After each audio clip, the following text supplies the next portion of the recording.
నేను చెప్తానుండు. మంచి జరగాలి, ఊరు మారాలి, స్కూళ్ళు కావాలి, జాబులు రావాలి, జాతకాలు మారిపోవాలి. అయ్ బాబోయ్, అద్భుతాలు జరిగిపోవాలి. ఏదేమైనా గాని ఓటు మాత్రం అమ్ముకు దబ్బాలరా. అంటే శివరాఖరికి ఏమంటారండి ఇప్పుడు?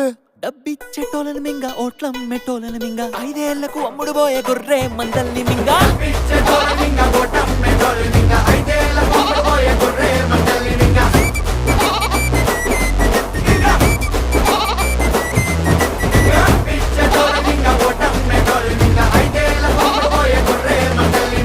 నాన్న మింగడం అంటే ఏంటి నాన్న? ఇప్పుడు డబ్బులు తీసుకుని ఓట్లు అమ్ముకున్న వాళ్ళందరినీ నమ్మిలి మింగేయాలన్నమాట. నమ్మిలి ఓకే నాన్న.